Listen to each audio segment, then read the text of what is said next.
Okay, our present day tax rate is 37 cents, being proposed that it be raised to .395. Cleo Marquardt. Cleo Marquardt, how does the emergency fund get its money? Where does that come from? Same place all our other funds come from, taxes, fines, fees, and grants. We just try not to spend every penny we make, just like most people don't. We put some aside for, maybe for emergencies. We hope not, but you gotta have money in the bank, and we keep money in the bank. Well, it was suggested by a gentleman in this court the other day that $1 million of that reserve fund be used for the initial, for the first year before you go out for the bond sale, $10 million bond sale. I don't think it's anybody's intent to sell $10 million worth of bonds. We're hoping very much that we do not have to do this. We've already spent approximately $400,000 of county funds on Earth Road, and we've been able to do that within our normal business obligations. And as soon as we get a firm cost back from the engineer, well, we will know how much bonds we have to sell. And preliminary indications are that we're not going to have to sell the full $10 million, and we certainly hope we don't. But, and well, we certainly hope you don't either. I'm sure. But I'd like to know, what part does the elected officials pay into Social Security tax, or does the county pay all that? Group insurance and retirement. Do you pay any part of any of that? What percentage that you pay yourself? The county pays all insurance for all employees. What about your retirement? Employees pay 7% of their own money into retirement. And the county matches that. Okay. There's a vesting period of 8 years, though, before you can claim any of that. That's all I have at this time. Dale Adams. My name is Dale Adams. When this new tax first came up, I didn't have a feeling one way or another, since mainly I spend a lot of my time looking at the school district and what they're doing. While looking for similar struggles, there were some things that I saw at BISD that I expected here. Multi-year wage freezes and snipping of budgets and consolidation of activities. But I had not seen much of that, so my thought is the struggle is not there. The school district has gone through this because they have the boot of the state forcing them to control spending. And we still have good schools here. Cutting is tough in such an environment. What they have done, though, is create community committees that help to set priorities and can catch frivolous endeavors. It does work. People do come to consensus, and citizens do participate. Forming a permanent budget committee for the county would be a huge help in controlling costs, finding waste, and setting priorities. I strongly recommend you create one and would be willing to participate. Sandra Ashley. My name is Sandra Ashley. I moved into this community roughly about 12 years ago. I bought the property on Ranger Creek Road where I built a home. If we water our yards, we get our water turned off and we pay fines. I work really hard. I go to work every day. Why do I need to keep paying higher taxes? You know, we have to do, you know, as a nurse, I can work 16-hour shifts 7 days a week. But how long can I do that? I've talked to people who are elderly people who have worked and saved all their life and paid 30 years to own their home. They get sick, they go in the hospital. I'm working for the insurance company that's saying, you just had open heart surgery, you spent 5 days in the hospital. It's been 2 weeks, why haven't you been to see your primary care physician? And they say, well, lady, you know, I can't afford the $40 copay. I don't want to end up there because you guys want to build a park. What I'm saying is, don't tax me to the point to where I have to walk away from my home. Don't tax me to the point to where I'm 80 years old and I can't afford health care. Maybe your taxes are lower than somebody else's, but The house that I live in is not what. My what the guess county is that I says pay it is. more county taxes than anybody in this room. Probably. And I've got, But for what unfortunately, you make, I bet I pay more for mine than what you, if you were to compare our salaries.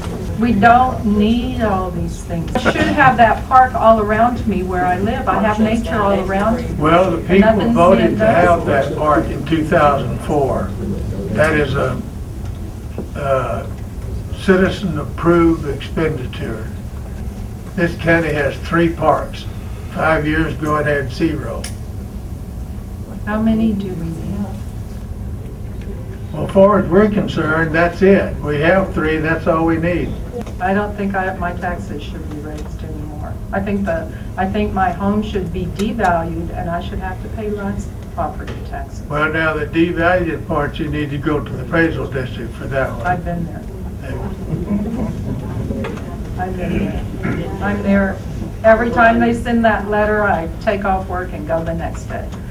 We're bound by what the voters tell us. Less than That's a draw. 1% of the whole county made a decision that we all have to abide by. Don't make me the elderly person who cannot afford health care, who can't pay their electric bill, who can't go see their doctor, who can't go get their medicine, because I would like to retire. I would, and I pay my taxes. I do what you guys tell me. How can you ask me to pay more? Thank you. I appreciate it. Earl Smith. I appreciate your ear and you're willing to listen to some requests by some of us citizens, taxpayers, property owners. You've asked for us to come back with some ideas and some maybe suggestions, and that's what we would like to do. We would like to see you form or work closely with a Citizens Advisory Committee to help you guys work on your budget before you increase taxes or increase the tax rate. And we ask that you postpone this proposed rate increase, 2.5-cent rate increase. We propose that you take the money that's a shortfall that justifies that rate increase that you're proposing from this emergency fund. Give us some time, give yourselves some time, and give all of us taxpayers a year to work together on a committee with you, slicing, cutting your budget. I don't have any doubt in my mind that there's some more cuts that could be made. And I propose that you seriously consider this option. Freeze salaries at the 2012 rate. The And they effort, don't all work for the county either. I don't work for the county, but I work to pay taxes to pay for the county, so I'm in that group. But I'd like for you to freeze salaries and cut where possible. Freeze the current tax rate. That's 37.5 cents. Thank you very much. Mike Lucky. My name is Mike Lucky. Again, requesting the court to hold off on a tax increase. So many people are upset about this tax increase at this time. But the reason for it is that a lot of people have read in the newspaper, heard from others that over the past 4 to 5 years, there's been several $1 million in purchases and expenditures made by the court in executive session without any public discussion, without any public foreknowledge of these decisions. Now, whether or not these decisions were needed or not, it's the appearance is what it is. When these decisions are made behind closed doors, and I read about it in the newspaper that our county just spent another $300,000-400,000, and there was never any notice given. It's upsetting. There have been decisions made, and there's no records of the meetings what I'm asking, okay? I'm asking for us to get along a little better. I think, like I said, I've worked I with agree you. with that, Lucky. Yeah. Whenever anything's going to be spent, money's spent, items purchases, land, buildings, that it be put on the agenda beforehand. Now, let me I ask wanna you a know. question on that. Yeah. Now, Lucky, you're a smart man. The county says we need to buy 5 acres to build whatever. Doesn't make a difference what it is. And we put it in the paper that the county is looking at this piece of property down here on Main Street, we're getting to pay $80,000 for it.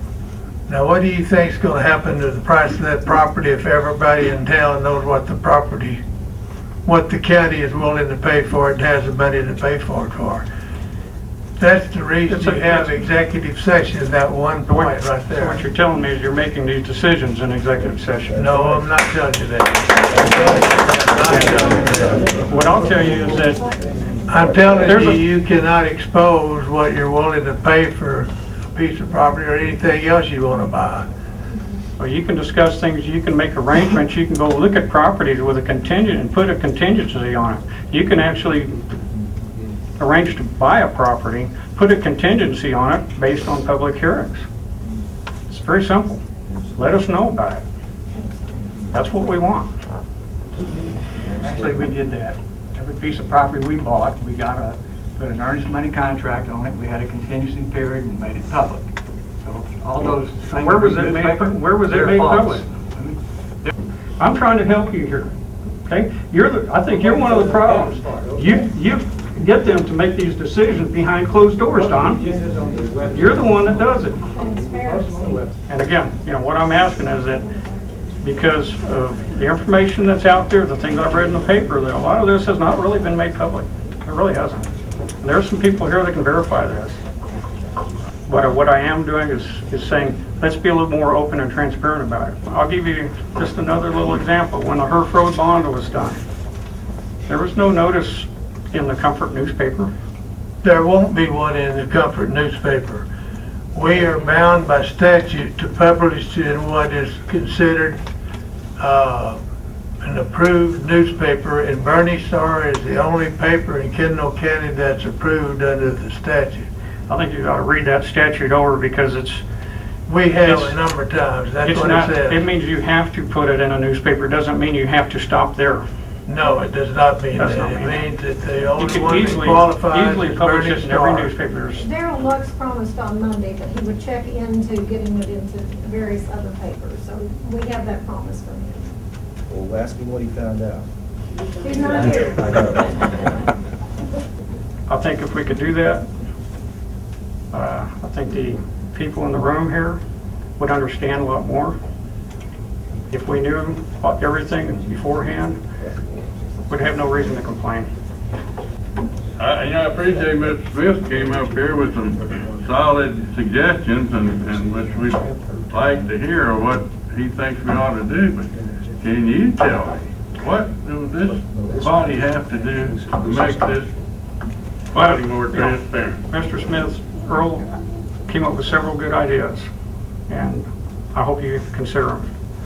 But what I hope when you consider those is that there's no meeting, an executive session, and you walk out having spent $500,000 on something. If you're going to spend something, make sure it's going to be on the agenda. Nobody's going to compete with the county when they buy property. They pay too much.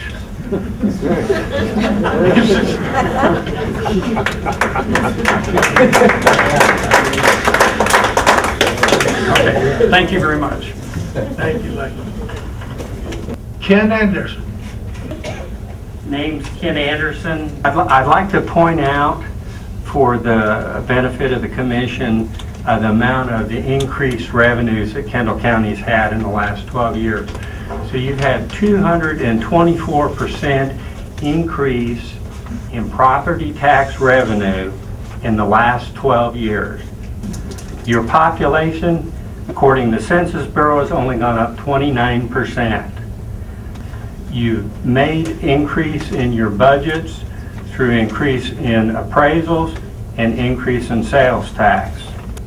Again, you got 29% in population increase, but you guys are spending 224% more than you were spending 12 years ago. And I think what you'll find from this group, the concern is that it's not what you've bought, but how you created the overhead. Your parks budget is going up 145% this year. Your animal control building is another huge hit.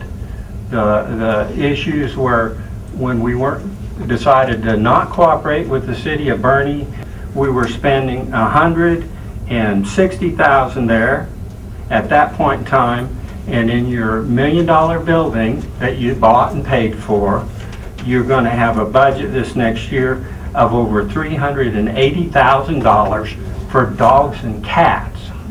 I think if you shut that down, I think if you cooperate with the city, and it'll help their budget up too, they've got the same kind of problems, and you rolled back your vision of the park to something that meets the kind of budget of us all. We're all earning less, you're collecting more, and you're spending it all, and now you want to spend another 7%. I don't think it's quite right, and that's what brought me here.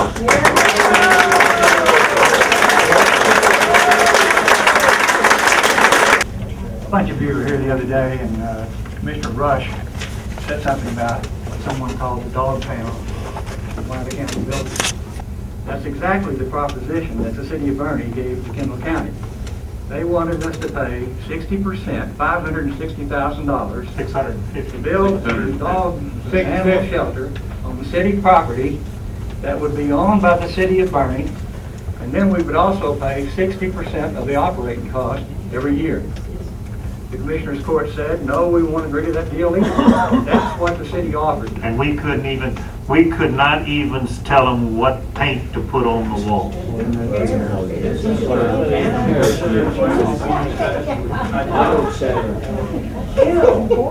Can I address that? Because I understand from the city that we don't really, I mean, the county doesn't care what color of paint we put on the walls. We really don't. There's just dogs and cats in there. But the city's position on it was 60% of the animals are coming from the county. Y'all didn't want to accept that fact. Well, now they've got an empty shelter over there because 60% are no longer coming in over there. And they told us that last night at our citizens group meeting that we had, that these issues that we're saying, oh, that's the city's fault, is not. You made a decision because you wanted to own it.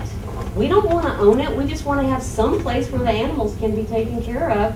And one in this county seems to be enough. So I take issue with that. It still would have been a better deal for the county cost-wise. Percentage-wise, it might have been greater. Dollars-wise, it would have been substantially less. And we'd have $1 million in the bank.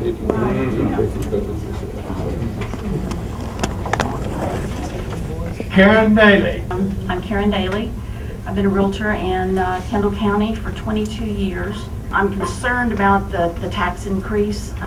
We have a lot of people that come to this community, decide to come here rather than go to Bexar County, but they elect to come here because we have a lower tax base.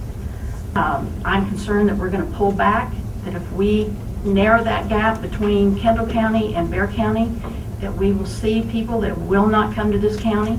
Was HERF involved in? Was that part of that plan, Gene? You know, it's decided that we're going to do it. So now we're just looking for a way to pay for it. And until we buy that first piece of right-of-way and send that bill over to the city of Bernie, and they send it to Martin Atlantis, and Martin Atlantis says whether or not they're going to pay it, that's when all that money starts taking hand. Marlin Atlantis is now not a part of that development. Well, and that's another thing that hasn't come up here today. That's why we're somewhat reluctant to even plan on that $2.3 million. But we didn't know what the stability of Esperanza was going to be, whether or not we'll ever see that $2.3 million. The agreement between Marlin Atlantis and Bernie Partners is with the city of Bernie. The only money that can come is to them. Now, we have an agreement with them. If they get the money, they'll give it to us when we send them a bill for it. But the first thing we have to do is purchase a piece of right-of-way for the road. That's the first thing they will reimburse. And that's probably a few months down the road. I don't know. But I don't think it's Esperanza anymore. I'm not sure. I know it's... Oh, it's Esperanza, but it's E2M is the owner. Somebody else bought it and... No. No? E2M has owned it the entire time. Esperanza, or Marlin Atlantis was the...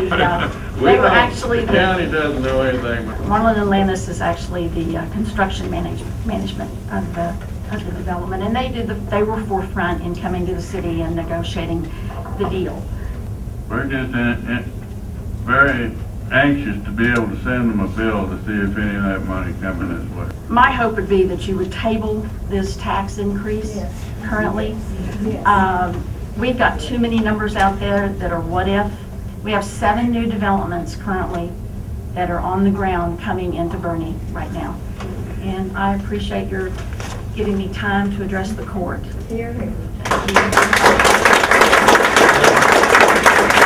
Hayden Williams.